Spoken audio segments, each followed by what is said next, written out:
ባፉ ይናገራል እንጂ ልቡ እኮ ንጹህ ነው። ባፏ ትናገራለች እንጂ ልቡ እኮ ንጹህ ነው የሚባሉ ሰዎች የሚተፉት ነገር መልሶ ለመላስ በጣም ከሚዘገንነው በላይ የሚናገሩትና የሚተፉት ነገር ከሚጥሉበት ወይም ከሚተፉበት ሰው ላይ ቁስልን ትቶ ነው የሚሄደው። ምናልባት እነሱ ወደዛው ተናግረው ወደዛው ሊረሱት ይችላሉ። ማለትም እንደሚባለው ልባቸው ንጹህ ነው የሚለውን እሳቤ ስለያዙት ማለት ነው።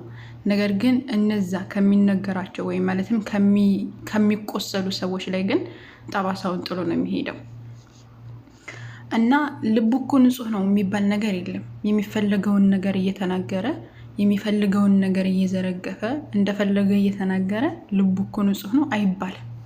ግልጽ ነው። አላህ ሱብሓነሁ ወተዓላ በንግግር ብዙ ነገራቶችን ወቅሷል። በመናገራቸው ምላሳቸውን በማስረዘማቸው በቃ ከባበር ነገራቶች የሚወጡት በነገራችን ላይ በምላስ ነው።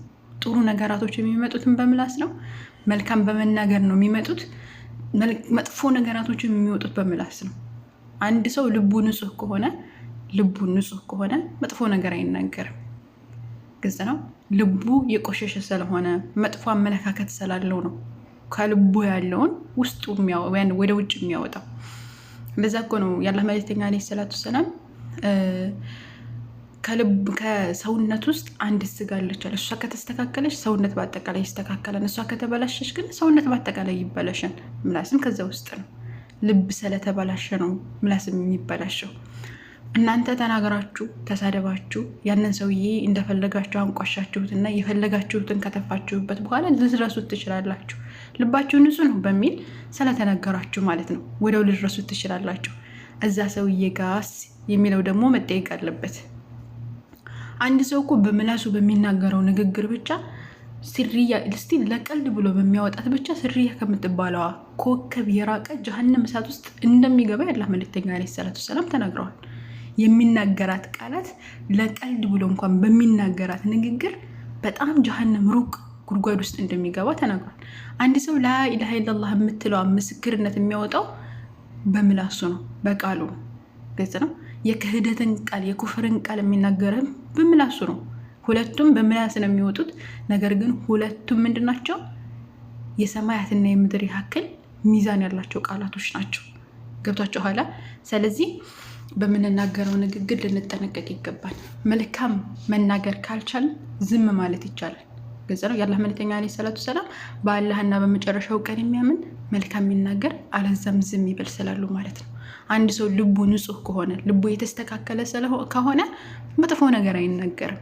ልቡ የተበላሸ ከሆነ መጥፎ ነገር የሚናገረው። ልቡ ንጹህ ነው የሚባል ነገር የለም። የፈለገውን እየተናገረ እንደፈለገ እየተሳደበ እንደፈለገ ሰዎችን ዝቅ እያደረገና እያንቋሸሸ አንድ ሰው ልቡ ንጹህ ነው አይባልም። እና በዚህ ትርክትና በዚህ የሚመስል በሆነ ነገር አፋችሁን ባታበላችሁ፣ ሰዎችን ባታቆስሉ፣ የሰዎችን ክብር ባትነኩ የተሻለና የተመረጠ ነው ብዬ አስባለሁኝ። ምክንያቱም ምላስም ያቆስላል። እናንተ ብረሱትም የወጋ ቢረሳ የተወጋ ይረሳ ይባላል። ሰምታችሁ ከሆነ ገብታችኋል። በንግግር ብዙ ነገራቶች ይበላሻሉና ንግግራችሁን አስተካክሉ። የሰው ልጅ ተግባሩም የታነጸ መሆን አለበት፣ ንግግሩም የታነጸ መሆን አለበት። በሁለቱም የተሻለ ሰው ሆኖ መገኘት እንጂ ንግግሬ እኮ ብናገርም እኮ ልቤ ንጹህ ነው ሆዴ ንጹህ ነው የሚባል ነገር የለም። እሺ አንድ ሰው እባብ መርዙን ከተፋ በኋላ ሆዱ ባዶ ነው የሚሆነው። መርዙ ከወጣ በኋላ ባዶ ነው የሚሆነው። ብትነኩት ልስልስ ያለ ነው እንደው ግን መርዙን ከተፋ በኋላ ገቷቻል። አንድ ሰው መርዙን ከተፋ በኋላ ታዲያ ምን ይቀመጥለታል ከውስጡ? እሺ መጥፎ ሰው እናንተ ጥሩ ሆናችሁ እንደዛ ከተናገራችሁ መጥፎዎቹ ሰዎች ታዲያ ምንድን ነው የሚናገሩት? ስለዚህ ጥንቃቄ ቢደረግ አሪፍ ነው። አንድ ሰው ዝምተኛ ሆኖ ሰው ሊያጠቃ ይችላል። በምላሱ መርዝም ደግሞ ሰው ሊያጠቃ ይችላል። ነገር ግን በሁለቱም መልካም መሆን የመልካሞች ባህሪ የደጎች ባህሪ እሱ ነው መሆን ያለበት ነው። طيب ልቤ ንጹህ ነው የሚባል ነገር የለም። የፈለጉትን እየተናገሩ ማለት ነው። ባረከላሁ ፊኩም። ብትጠነቀቁ አሪፍ ነው።